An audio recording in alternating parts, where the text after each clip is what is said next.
Sadgurunath Maharaj Ki Jai, and welcome to Jagadambe Reads Mahabharata 12.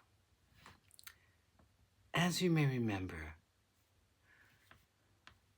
Amba, in a fury, threw her divine garland on a pillar in Drupada's palace. The garland was there, on the pillar. No one dared to touch it, and it was guarded very carefully. Amba went to the forest once again. Her severe penance was resumed. In her heart, there was a place for only one emotion: hatred. Hatred for Bhishma. She hated Bhishma, and her only desire was to see him dead. Her penance went on for a long time. Finally, Lord Shankara appeared before her and said, "Grieve not, my child. In your next birth, you will yourself kill Bhishma." Amba was impatient. She said, "In my next birth, I will not remember my hatred. I may kill him, but I will not be able to taste the joy of revenge. I must kill him now." Shankara smiled and said, "Do not worry. In your next birth, you will remember every one of the many incidents in your life. You will be born as the child of the king of the Panchalas, Drupada. You will be a woman first. Later, you will become a man. I assure you that you will have your revenge. You will certainly kill your enemy, Bhishma." Amba built a huge fire and threw herself into it.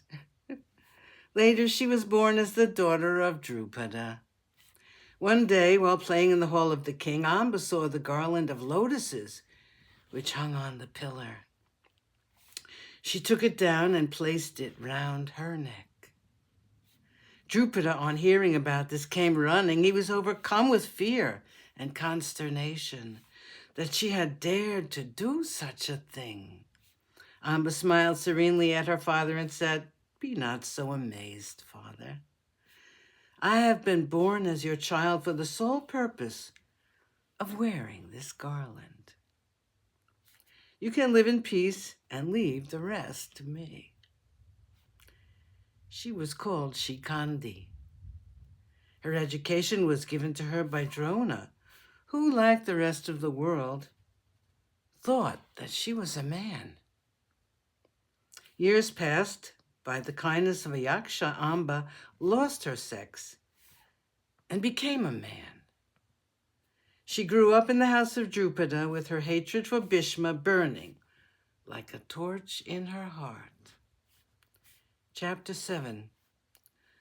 Satyavati and Bhishma.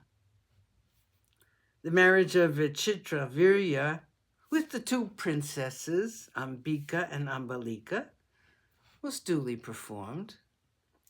The wives considered themselves to be immensely fortunate in having such a handsome, sweet-natured man for their lord. They lived a very happy life, but not for long. With Bhishma to attend to the affairs of the state, the carefree prince spent all the time in the company of his lovely wives. Fate struck again.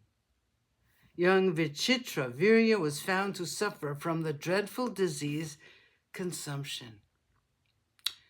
Not all the devotion of his people nor the skill of the best physicians could save him from an early death. Satyavati was stunned by the calamity that had befallen her. The loss of both her sons was too terrible. But what hurt her more was the thought that the Kuru house did not have an heir. This was the fact that broke her heart. She spent hours together trying to think of a way to rekindle the flame that was extinguished.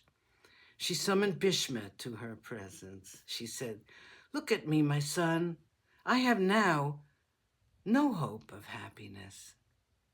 Sadgurunath Maharaj Ki Jai. Thank you for coming. I hope you come again.